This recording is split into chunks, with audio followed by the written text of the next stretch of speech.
नमस्कार प्यारे विद्यार्थियों, कौटिल्य क्लास में आपका हार्दिक स्वागत, आपका हार्दिक अभिनंदन है। सभी विद्यार्थी एलपी साइको एग्जाम को लेकर चिंतित है। टी स्कोर क्या आएगा, सेप स्कोर क्या बनेगा, कौन डीबार होगा, और इसके लिए काफी सारा है कि रेलवे ने अभी तक नोटिस भी जारी नहीं किया, इसलिए काफी ज्यादा चिंता है कि आगे रेलवे क्या करेगा, किन के एग्जाम लेगा, क्या नहीं लेगा। तो कल परसों भी बच्चों ने कहा था सर सबका वीडियो आ गया, आपने सेप स्कोर का वीडियो नहीं बनाया, तो आप एक तो वो बताओ। और एक है, सभी ने री एग्जाम की मांग की, आपने री एग्जाम का बोला नहीं। मैंने री एग्जाम का 2 बार बोला। एक बार मैंने बोला था जिस दिन आपके एग्जाम होता 15 तारीख को। दूसरा मेरा वीडियो आया था 16 को या 17 को आया था। 2 वीडियो है, दोनों पड़े हैं, वहीं पर पड़े यूट्यूब पर उसी डेट के साथ। मैंने उस दिन भी ये कहा था, सबसे फर्स्ट डे जो सबसे मेरे उसमें कमेंट कई बच्चों ने जोश जोश में नेगेटिव भी डाले थे कि सर आप सबका री एग्जाम की मांग क्यों नहीं करते हो, और पेपर तो पूरा होना चाहिए सबका। तो मैंने कहा था सबका री एग्जाम होने की कोई गुंजाइश होनी नहीं चाहिए, क्योंकि टी स्कोर तो अलग अलग बनता है। इस शिफ्ट का अलग बनेगा, फर्स्ट शिफ्ट का अलग बनेगा, सेकंड शिफ्ट का अलग बनेगा, और जो बाद में एग्जाम होगा उनका टी स्कोर अलग बनेगा। लेना देना तो टी स्कोर से है। अब सबका एग्जाम क्यों हो, जिन सेंटर पर कोई दिक्कत हुई नहीं, एग्जाम सही से हुआ, तो उनका तो ठीक ही है, पड़ा रहना देना चाहिए। जिन बच्चों को दिक्कत हुई है सर्वर के कारण, सिस्टम के कारण, और उन आरआरबी की आरडीएसओ के कारण, या फिर सेंटर वाले के कारण, उनके एग्जाम होना चाहिए। अब तो कौन से कारण है। सबसे पहली बात तो कि जिन बच्चों को एक तो माउस की प्रॉब्लम हुई थी, तो ये माउस की प्रॉब्लम जो हुई उन बच्चों को ये लॉग फाइल में कैसे डिटेक्ट करेंगे। और आरडीएसओ का वहां कौन बंदा था, यदि वो कैमरा चेक करो उन्होंने माउस की मांग की चेंज करने का, तो वहां पर इन्विजिलेटर ने क्यों नहीं सुना। क्योंकि माउस के कारण बच्चों के 4 नंबर और 5 नंबर बैटरी में दिक्कत आती है, बाकी दिक्कत नहीं आती है।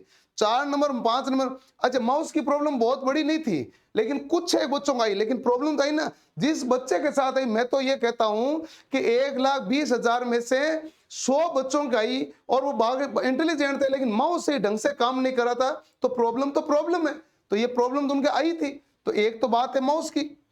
दूसरा मामला है कि जो मेमोरी टेस्ट के बारे में उन्होंने खुद नहीं बोल रखा है, जिनका भी मेमोरी टेस्ट में यदि कंप्यूटर ऑफ हुआ या गड़बड़ हुआ, उनका री एग्जाम होगा।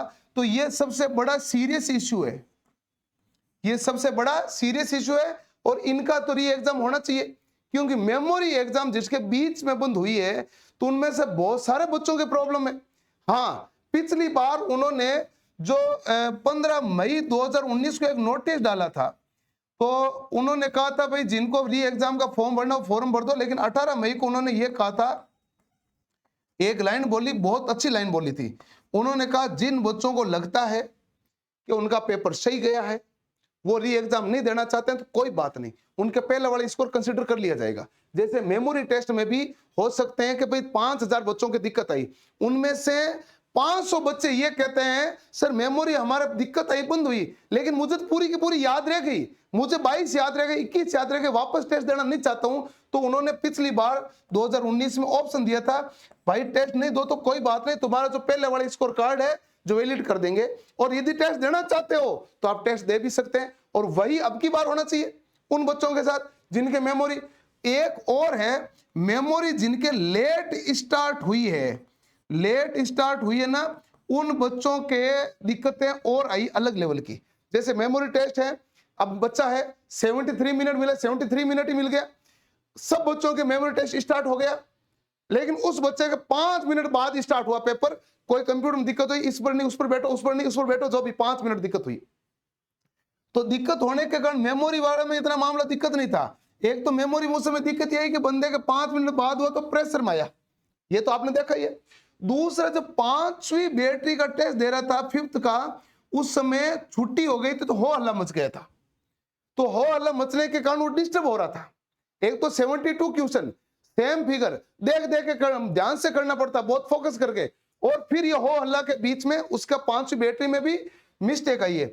ये फाइल जरूर चेक करें, उनको कैमरा चेक करके इन बच्चों को मौका जरूर देना चाहिए, यदि बच्चा वापस री एग्जाम देना चाहता है तो। नहीं चाहता तो पिछली बार की तरह ऑप्शन भी दें, यदि बच्चा देना चाहता तो दे, नहीं देना चाहता तो पहले वाला स्कोर कार्ड उसका कंसीडर कर लिया जाएगा। जिन बच्चों के प्रॉब्लम आई है उन बच्चों के साथ, जिनको प्रॉब्लम नहीं उनको कोई दिक्कत नहीं। एक तो ये प्रॉब्लम थी, काफी बड़ी प्रॉब्लम है, और मेमोरी टेस्ट के कारण ही सब कुछ मामला हुआ, लास्ट तक लेट होना।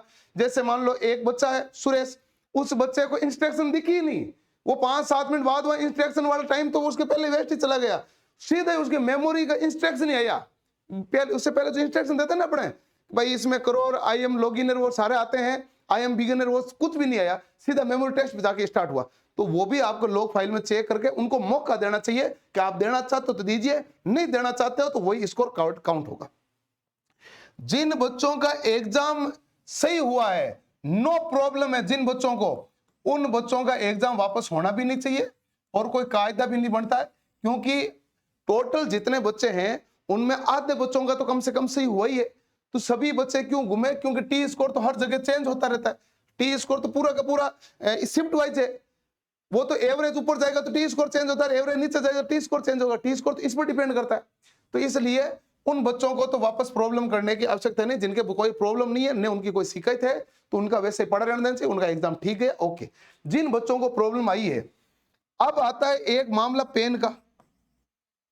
इसके कारण बच्चों में आपस में तनाव ज्यादा है कि पेन लेके गए हैं, कुछ बच्चों ने कहा है कि इन्होंने पेपर या एडमिट कार्ड के पीछे उन्होंने जो चित्र बना के लिखा, फोटोएं भी आई है। तो ये जो उनको जांच करना चाहिए, और जांच करने पर जो सेंटर है उनके ऊपर और इन्विजिलेटर है, इन्विजिलेटर पर तो कार्रवाई होने का सवाल उठता नहीं है, सेंटर पर कार्रवाई होती है। इन्विजिलेटर पर कार्रवाई क्यों नहीं होती, इन्विजिलेटर तो प्राइवेट बंदा आता है, उसके ऊपर कार्रवाई करके तो क्या कार्रवाई, सेंटर के ऊपर कार्रवाई होती है। सेंटर इस तरह है, इन्विजिलेटर इस तरह नहीं है, इन्विजिलेटर इस तरह उसके ऊपर तो कोई कार्रवाई खास बड़ी होती नहीं है, कार्रवाई होनी चाहिए सेंटर के ऊपर, ताकि सेंटर वाले जो इन्विजिलेटर लाए वो बड़े सावचेती वाले लाए, कम से कम नहीं तो 5% के आसपास 10% के आसपास सेंटर वाले ऐसे थे जिनको ये पता नहीं था कि साइको होता क्या है, साइको एग्जाम में जिसमें क्या सावधानी रखनी जरूरी है, माउस उसका एकदम सही चलना चाहिए, जो सावधानी रखनी जरूरी है, हो हल्ला होना नहीं चाहिए, पेन ला नहीं सकते, पेन चला नहीं सकते, ये सब चीजें, और बीच में किसी से फिंगरप्रिंट वगैरह नहीं ले सकते। कुछ एक दो बच्चों के ये कमेंट है कि बीच में उन्होंने साइन करा लिए या फिंगरप्रिंट ले लिए, जो होने ही नहीं चाहिए कुछ भी। ये आरडीएसओ को भी श्योर करना चाहिए कि सेंटर और इन्विजिलेटर सबको बताए कि ये एक्चुअल में साइको एग्जाम होता क्या है। जिन 5 से 10% सेंटर वालों को और इन्विजिलेटर को नहीं पता था, उनके कारण वो बच्चे बहुत ज्यादा दिक्कत हुई। जिन सेंटर वालों को दिक्कत नहीं थी, जैसे मान लो जैसे बच्चे आरडीएसओ का रेलवे का अधिकारी गया, कोई एक सेंटर पे, हर सेंटर पे रेलवे का अधिकारी तो जाता ही है, तो वहां गया और उन्होंने बता दिया आरडीएसओ के एग्जाम ऐसा ऐसा होता है, पेन वेन नहीं लाना है और आप इन्विजिलेटर सभी ध्यान रखना है इस चीज का, और उन्होंने सब तरीके से एकदम आराम से अच्छे से पेपर कराया। जैसे मान लो एमएन कॉलेज बीकानेर है, कोई दिक्कत आई नहीं, सीधा पेपर हुआ। ऐसे बहुत सारे जोधपुर वाले में बहुत कोई दिक्कत नहीं आई, कुछ जयपुर में बालाजी वाले में दिक्कत आई, तो कहीं दिक्कत आई कहीं दिक्कत नहीं आई। जहां दिक्कत नहीं आई वो बड़ा सिस्टमेटिक हुआ, और बच्चे बाहर आके खुश थे कि हमारा पेपर अच्छा गया, सब कुछ गया, दिमाग शांत, मन से कंसंट्रेट होके उन्होंने टेस्ट दिया, और वो अच्छी बात है। लेकिन जिनमें यह है कि उनके ऊपर भी कार्रवाई करो, और साथ में जो पेन लेके चला गया, एक तो वो डिबार करते हैं ना, डिबार तो पेन लेके चला गया, उसका गलती थोड़ी ना हुई है, उसके पास पेन था, उसको किसी ने रोका नहीं, पेन लेके चला गया। अब देखो कि एक है कि आपने पिप करता हुआ पाया, एक नोटिस वायरल हुआ ना कि आप पिप करता हुआ पाया, मतलब आपने नकल कर रहे थे, आपके तो खुल गया था क्वेश्चन पेज, अगले बंदे का खुल रहा था मेमोरी पेज, तो आपने ऐसे टेढ़ा होके देखा, अच्छा मेमोरी ये दिख रही है, आपने कर दिया। अब एक चुल में बच्चे के ऊपर कार्रवाई हो रही है, क्यों, ये नकल तो है ही, नकल तो है ही, लेकिन आप उस कार्रवाई सेंटर और इन्विजिलेटर पे भी तो करो, यदि बच्चे पे कर रहे हो तो। क्या उन्होंने रोका क्यों नहीं उस समय?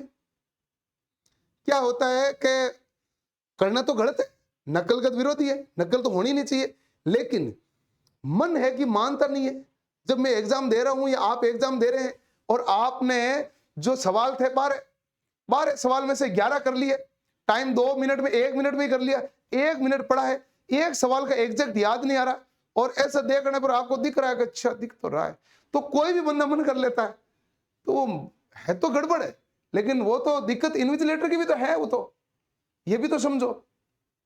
तो री एग्जाम बिल्कुल होना चाहिए, जिन बच्चों को जेन्युइन प्रॉब्लम हुई उन बच्चों का री एग्जाम होना चाहिए, पिछली बार की तरह फॉर्म भरवाना चाहिए। और रेलवे फॉर्म भराएगा क्यों, उन्होंने रेलवे ने नोटिस जारी किया था कि भाई जिन भी बच्चों को प्रॉब्लम हुई है, हम लॉग फाइल चेक कर रहे हैं, हम कैमरे चेक कर रहे हैं, वो चेक करके हम आपका इसका उचित समाधान करें। उचित समाधान इन वापस फॉर्म भरेंगे कि भाई जिन जिन बच्चों को प्रॉब्लम है वो फॉर्म भर दीजिए और वो एग्जाम देने आ जाइए। वो बच्चे एग्जाम देने जाए, और उन बच्चों का एग्जाम होना चाहिए, उनका टी स्कोर उस शिफ्ट के आना चाहिए। क्योंकि इन बच्चों का कईयों का ये रहेगा कि भाई उनका टी स्कोर, इनका टी स्कोर शिफ्ट वाइज होता है तो कोई दिक्कत आती नहीं है। टी स्कोर में तो ये मामला सिंपल। तो बच्चों का यही मांग थी जो होनी चाहिए। एक आता है कि सर सेफ स्कोर क्या है।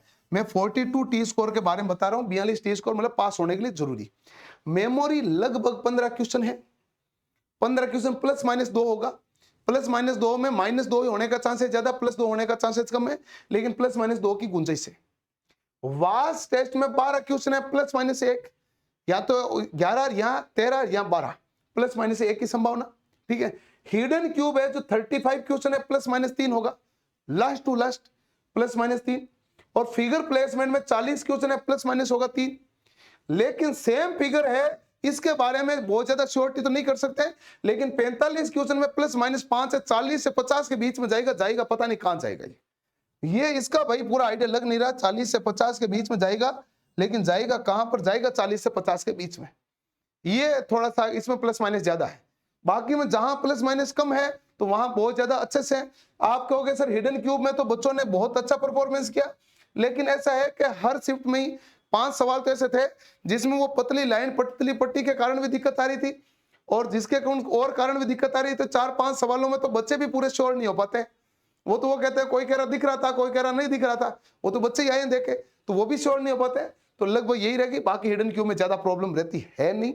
और ने वाज टेस्ट में, ने फिगर प्लेसमेंट में, ने मेमोरी में।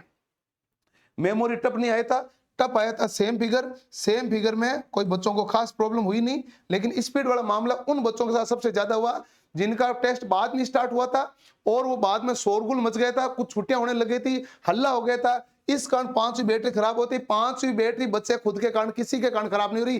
किसी 1,20,000 में से किसी के खुद के कारण खराब नहीं हो रही थी, वो हो रही थी सिस्टम के कारण खराब, जिसके 5 नंबर बैटरी में दिक्कत आई। सबसे ज्यादा बच्चे 5 नंबर बैटरी के बारे में चर्चा करते हैं, वो दिक्कत इसलिए आई थी। अब होता है री एग्जाम होगा कब? री एग्जाम आपका जब भी है, संभावना तो यही है कि भाई आपका 7 अगस्त से पहले आ जाए। 7 अगस्त से पहले ही होगा, क्योंकि उसके बाद तो एनटीपीसी का एग्जाम स्टार्ट होगा। एक जो दिया था 1 अगस्त का नोटिस जो वायरल है वो रॉन्ग है, वो फेक है। उसके नोटिस मैंने लगा ही नहीं, क्या नोटिस लगाना, नोटिस ही फेक है। ठीक है। और जिन बच्चों के स्कोर आ रहे हैं वो देख लीजिए, अच्छे हैं, ओके हैं, कोई प्रॉब्लम नहीं है, आप पास हो जाएंगे, अच्छे खासे नंबरों से पास हो जाएंगे। और इन बच्चों के जो जेन्युइन प्रॉब्लम है उन बच्चों का एग्जाम वापस होना चाहिए। जिन बच्चों को कोई प्रॉब्लम हुई नहीं है उनका एग्जाम वापस होने की कोई संभावना होनी भी नहीं चाहिए।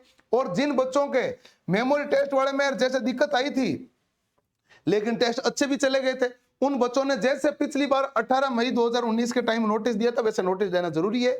जरूरी है कि जिन बच्चों का एग्जाम री एग्जाम देगा तो उसका नया स्कोर काउंट होगा, और जो नहीं देगा उसका पुराना वाला स्कोर काउंट होगा। बच्चों को ऑप्शन मिलना चाहिए, क्योंकि गलती सेंटर की है, बच्चों की नहीं। पिछली बार उन्होंने न्याय किया था बच्चों के साथ। पिछली बार भी 4 नंबर और 5 नंबर बैटरी में बच्चों के चित्र लोड नहीं हुए थे, तो बच्चों को फॉर्म वापस भरोगे, सही न्याय किया था। हमें पूरी उम्मीद है आरडीएसओ इस चीज में कभी भी कोताही नहीं बरतेगा। और आरडीएसओ से जो गलती हुई है कि उसने सेंटरों पर पूरा ध्यान, पूरा फोकस नहीं कर पाया, जल्दबाजी में डेट दी गई है, अधिकारी सही तरीके से पहुंच नहीं पाए। रेलवे के जो अधिकारी वहां पहुंचने जरूरी होते हैं, रेलवे अधिकारी वहां निर्देश देने भी जरूरी होते हैं, क्योंकि ये टेस्ट है साइको टेस्ट। जब तक सब बच्चों का नहीं होता, कोई बच्चा चूं की आवाज नहीं करेगा। यदि बच्चे ने किसी ने शोरगुल मचाया तो उसको तुरंत बाहर किया जाए। और इस प्रकार का टेस्ट शांत वातावरण में टेस्ट होता है, वो होता है साइको टेस्ट। और इस बात की ध्यान नहीं रखा गया, इस बात को उन्होंने भूल गए हैं, और जिसके कारण गड़बड़ बच्चों को हुई। क्योंकि ये तो 5-5, 4-4 मिनट का टेस्ट का मतलब ही यही होता है कि आपका कंसंट्रेशन भंग होना नहीं चाहिए, आपका ऑब्जर्वेशन अच्छा रहना चाहिए, लेकिन शोरगुल में दिक्कत तो आती है ना। तो आरडीएसओ को ये श्योर करना पड़ेगा। और उन बच्चों का एग्जाम है जो वापस टाइम रहते ले लीजिए, ताकि इसका रिजल्ट है जो जल्दी से आ जाए। बच्चे भी तनाव में ले रहे हैं, रिजल्ट जल्दी से आ जाए तो फिर डीबी करें, ज्वाइनिंग करें फटाफट से। और नहीं तो क्या है कि बैठे बैठे बच्चों के सबका तनाव बहुत ज्यादा है, तो इसलिए आप भाई तनाव तो मत लो। अब 1 या 2 दिन में तो नोटिस जारी करेगा। अब जारी करने की डेट इनके निकल चुकी है। 15 तारीख को एग्जाम हुआ, आज 23 तारीख को वीडियो बना रहा हूं, तब तक 8 दिन में जारी नहीं किया। पिछली बार 5 दिन में जारी कर दिया था। पिछली बार 2,40,000 बच्चे, 2,50,000 बच्चे थे या 40,000 थे, और तब भी जारी कर दिया। अब की बार 1,20,000 बच्चे, अब तो भी अभी वो जारी नहीं कर पा रहे हैं, जबकि बच्चों का री एग्जाम तो कम का होना, पिछली बार तो प्रॉब्लम और बड़ी थी। और दूसरी बात है कि ये जो आपको दिख रहा है ये औसत स्कोर या टी स्कोर के बारे में प्लस माइनस आंकड़ा, तो इसके प्रति आप श्योर रहें, कोई तनाव नहीं ले। ये लगभग आपका यही आंकड़े रहना है। प्लस माइनस तो है कि भाई मैं कोई ऐसा तो हूं नहीं कि एकदम एग्जैक्ट बता दूंगा 35 का 35 ही रहेगा, प्लस माइनस ही रहेगा। अच्छा, मेरे पास जो डेटा आए हैं, मेरे पास डेटा आए हैं वो सबसे ज्यादा इंटेलिजेंट बच्चों के ज्यादा डेटा आए हैं, उस डेटा के हिसाब से तो ये स्कोर जाता हाई। लेकिन देखो कि मेरे पास पूरा गूगल फॉर्म भरना पड़ता था, पूरा गूगल फॉर्म उन्हीं बच्चों ने भरा जिन्होंने सीरियसली बहुत अच्छे से एग्जाम दिया था। और आपका जो स्कोर घटाने वाले हैं 1,20,000 में से जो 20 से 25,000 बच्चे हैं ना, 20 से 30,000 बच्चे, यही औसत घटाएंगे, बाकी तो सारे औसत बढ़ाने वाले हैं। तो इसलिए आपको 6 में से 1 या 2 बच्चा ही मिलेगा जिसका थोड़ा सा एक कोई ना कोई बैटरी में प्रॉब्लम आई थी, क्योंकि स्कोर वही घटाते हैं, बाकी तो सारे बढ़ाने वाले। अब इनमें से 50,000 बच्चे हैं वो तो स्कोर बढ़ाने वाले होते हैं, बाकी 20-30,000 के आसपास बच्चे स्कोर घटाने वाले होते हैं। तो दोनों प्रकार का मामला है, इसलिए आप तनाव मत लो, लगभग यही रहना है। बड़े तरीके से आपने मेहनत की है तो आपका परिणाम बहुत अच्छा आएगा, सुखद आएगा। और कोई अपडेट होगा तो मैं जरूर आऊंगा, जरूर आपके साथ सूचना साझा करूंगा कि ताकि आपको भाई सबको सही तरीके से न्याय मिले। और ये जो न्याय मिलने में देरी हो रही है, इसके कारण जो टेंशन आ रही है वो बहुत भयंकर टेंशन आ रही है बच्चों को। तो सरकार को भी ध्यान देना चाहिए, रेलवे अधिकारियों को, कि इनकी इस प्रकार की प्रॉब्लम नहीं करें। फटाफट से जल्दी से वो फॉर्म देना है, क्या देना है, लिंक देना है, वो दे के और बच्चों को बताएं कि भाई क्या उन्होंने एक्शन लिया है, क्योंकि एक्शन इतना लेट आ रहा तो वो भी दिक्कत है। लेकिन आप एक चीज का ध्यान रखो कि आरडीएसओ आपके साथ अन्याय नहीं करेगा। पिछली बार बहुत ज्यादा हो हल्ला मचा था, लेकिन आरडीएसओ ने अन्याय नहीं किया, सब बच्चों के साथ न्याय हुआ था। अब की बार भी होगा, आप इस चीज का विश्वास रखें। आरडीएसओ पूरी श्योरिटी के साथ चीजें देखेगा, जो जो गड़बड़ी हुई है आरडीएसओ सुधार करेगा और बच्चों को वापस पुनः मौका मिलेगा। और जिन बच्चों के कोई दिक्कत नहीं हुई है उनको कोई प्रॉब्लम नहीं, उनका एग्जाम अच्छा गया, बहुत बढ़िया, शानदार है। मिलते हैं अगले सेशन में। धन्यवाद, थैंक यू, जय हिंद।